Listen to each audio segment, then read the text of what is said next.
What's up, friends, fellow car collectors? Card Hobbies here, and time to do an off the cuff. It's been a while since I've done a off the cuff, so I figured, while I'm sitting in this vehicle in the parking lot, might as well go ahead and record one. Don't know how long it's gonna be, but y'all know me when I get to rambling, and it can ramble on, I guess you could say. Today we're gonna talk about the secondary market, wax prices, sealed product prices, and the general complaining in the hobby. Yeah, let's touch on all that.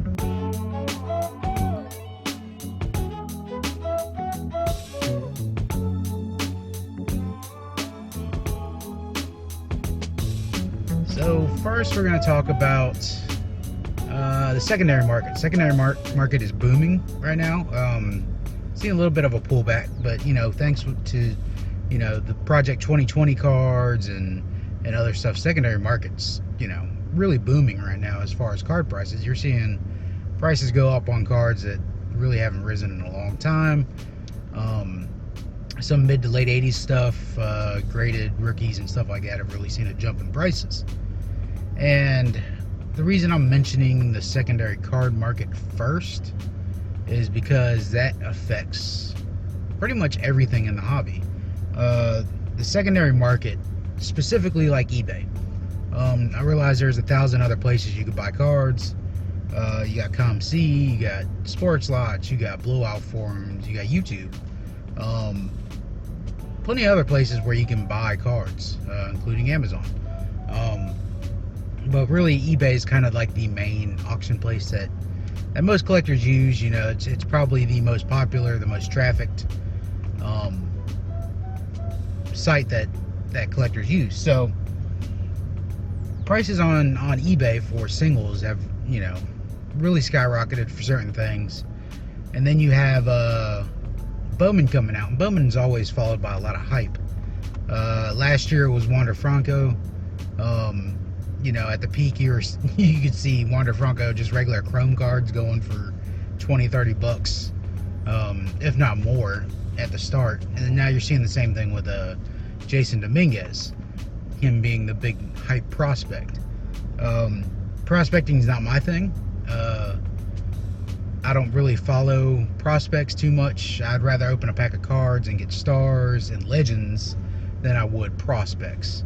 And the fact that we don't even have baseball right now even makes it less appealing to me, because these prospects, which would be playing in minor league games, you could look them up and say, oh, look, this person's doing, pretty well in single A, or this person's struggling in single A, or this person's doing really well in double A, however it is. But with the lack of baseball being played now among all levels, like Bowman has really lost its luster to me. Not that I had much luster to me anyways. Bowman's probably my least favorite baseball card product every year, mainly because it's just totally built on hype. It's prospects. Yeah, it's great if you get that first Bowman and the player blows up and becomes something. But that hype drives the market. So the market prices, if you use the law of supply and demand, it's you get an equilibrium point where supply crosses demand, and that's your price. With a lot of hype, like with Bowman, you got a lot of demand for Jason Dominguez cards, and that's outweighing the supply. But as especially when those Bowman first editions came out, his prices were super high. And then when regular Bowman came out, you could see some of those prices come down a bit as the supply of Jason Dominguez cards really got saturated on eBay. It's still going for a really good price, but not at the super extreme high levels it was at, with the first Bowman releases, or first edition, whatever they're calling it, first print run. But yeah, when the secondary market has a lot of hype, it drives up prices elsewhere in the hobby. So if you're not going to buy a Jason Dominguez on eBay, a single or multiple singles or a lot or an auto or whatever, what you gonna do? You're gonna go try to find the product, rip it, and see if you can pull one yourself, which personally I find more entertaining. May not be fiscally responsible ripping a lot of Bowman, considering the prices of the boxes now, but that's how a lot of people will look for Jason Dominguez. Now, here's the thing. You got two camps. You got those that are looking for Jason Dominguez because they want to collect a Jason Dominguez. They want to keep it in their personal collection. Or you got those that want to get a Jason Dominguez so they can flip it on eBay and make some cash. Now, ripping sealed product for Jason Dominguez probably is not going to result in a getting your value, your money back out of the box to begin with. We all know ripping product is probably the worst way to try to get value from a baseball card. And then, so like you have these two camps. You got your collectors, and then you got your investors, flippers, sellers, whatever you want to call them. And there's nothing wrong with either camp. They're both part of the hobby, and I have no qualms about either one. If you're ripping product to try to get, that lottery hit, flip it on eBay, make a profit off your boxes, I'm all for that. If that's what you want to do, that's fine. That's part of the hobby. It's been part of the hobby for forever. But you see a lot of complaining going on, and this is with any hobby. I don't care if you're into baseball cards, or if you're into collecting toys, or if you're into collecting old vinyl, or you're into role-playing games, you're into flying drones, you're into car racing. Every hobby has complaints. You can't get away from it. If you're part of that community around that hobby, you're gonna see complaints. And myself, I don't see the purpose in a lot of these complaints. See, you see complaints about people buying up all the retail product and then flipping it on eBay for double the price. You see complaints about the prices of singles. You see complaints about the prices of wax. You see complaints about the lack of availability of wax. And then all these groups that are kind of in these different areas are at each other. They're attacking each other, saying, why do you go into Walmart and you're buying up every case of Bowman they got, and you're leaving nothing for the little guy? You're leaving nothing for the collector. And that's kind of a big gripe right now. Is I haven't seen Bowman, period. I've been to 3 different Targets, 2 different Walmarts, and I've seen the box, like the actual display box that they set the Bowman blasters in. I've only seen that at 1 Walmart. The Targets, I haven't even seen the Bowman like boxes that they set the blasters in. But the Targets, I don't usually see them put the display box out. It's just they set the blasters up on the shelf. But I haven't seen a single fat pack of Bowman. I haven't seen a single, I don't even know if they're selling them in regular retail gravity feed boxes. I haven't seen a single blaster. They're just gone. They're getting bought up. And I don't, it's not a big problem to me. Yeah, I would like to see it. I want to add a box or at least a couple blasters to my Bargain Buster group break, because I know a lot of you out there would like to open Bowman as well. But it's getting bought up, and the reason it's getting bought up is because you can buy a blaster box and flip it on eBay for $35-40. That's a 100% return on investment for them, almost 100% return on investment. And that's sound business. That's capitalism 101. Buy cheap, sell high. So I have no qualms about somebody going into Walmart and buying 10 blasters and cleaning out the shelf and then going and flipping it on eBay. That's the American way. It's the way we do things.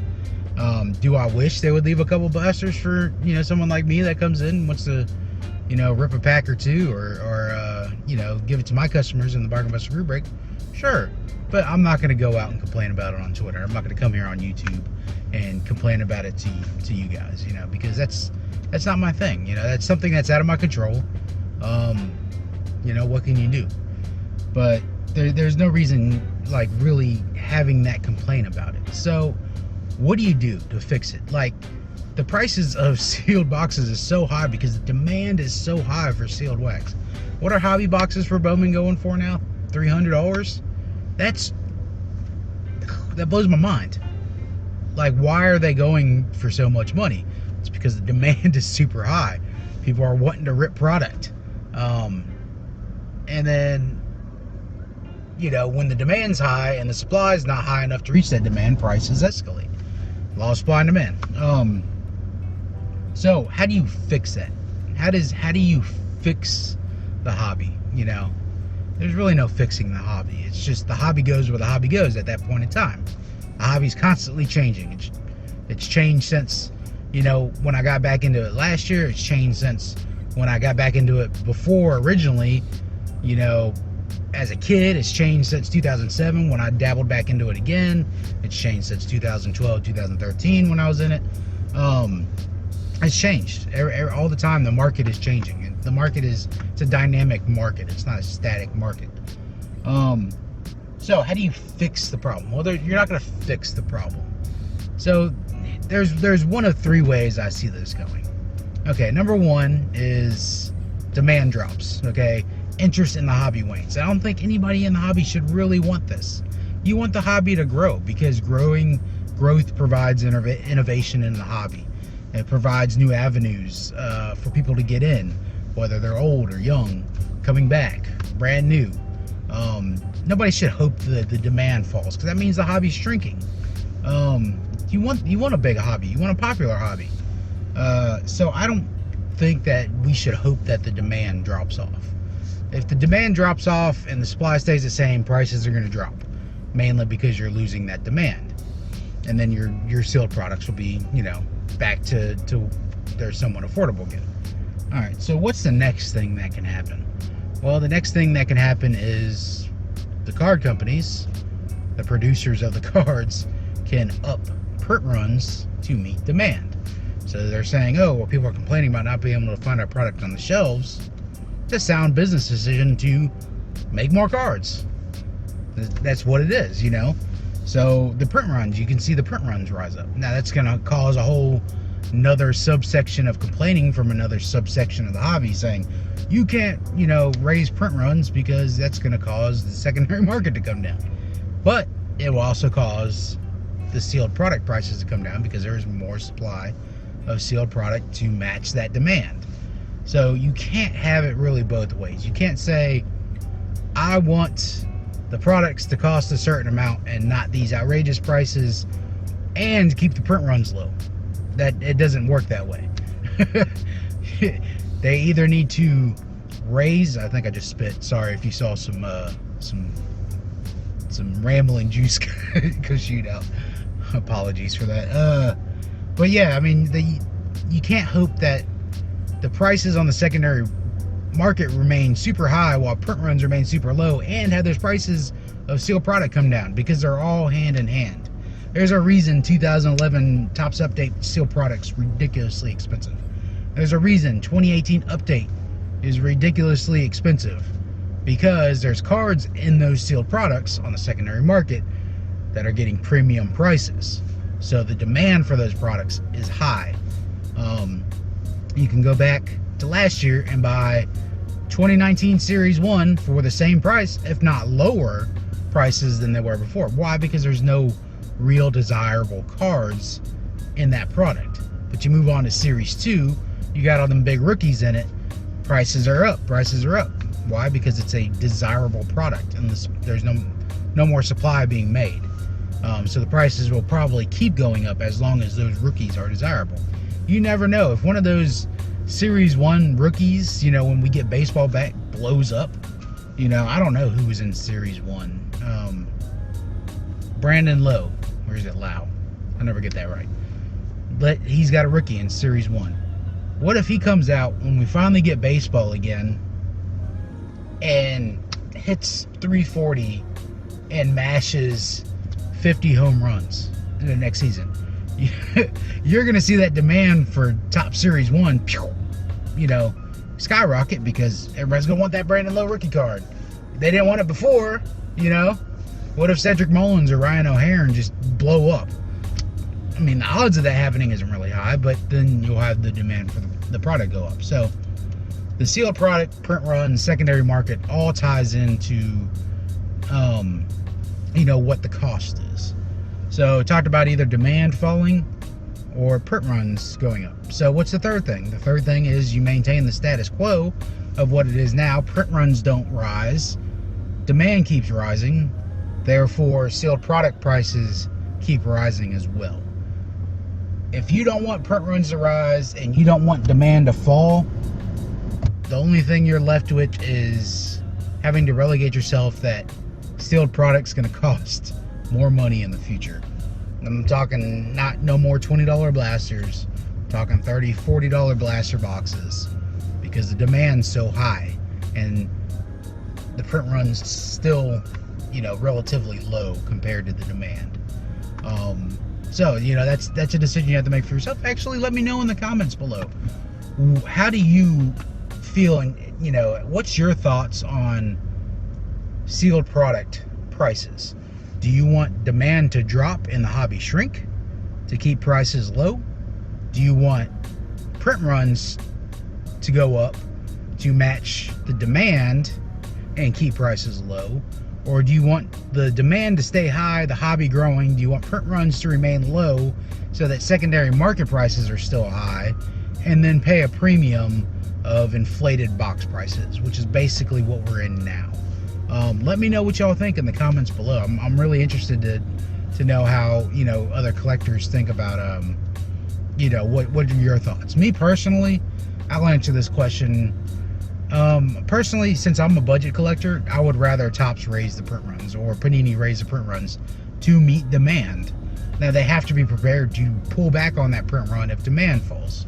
But they're always going to lag in that situation.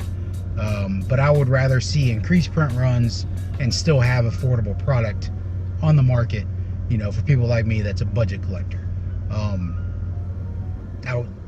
Yeah, print runs for me. I was about to go off on another tangent ramble, but yeah, my brain said, hold up, dude. You're at 18 minutes. You need to pull it back a little bit. So yeah, this is the Card Hobbyist. This has been an off the cuff in the car. Hope y'all enjoyed it. Hope I didn't take up too much of your time. Let me know what you think about that in the comment section below. And remember, all this is just my opinion. I'm not a guru on this subject at all. These are just my thoughts on the hobby right now. But let me go be productive instead of sitting here talking to my camera in the car. And I'll catch you all later. I appreciate everybody watching. Remember, you can only control 2 things: that's your thoughts and your actions. So stay positive, keep ripping them packs, be awesome to others, and I'll catch you all later. Peace.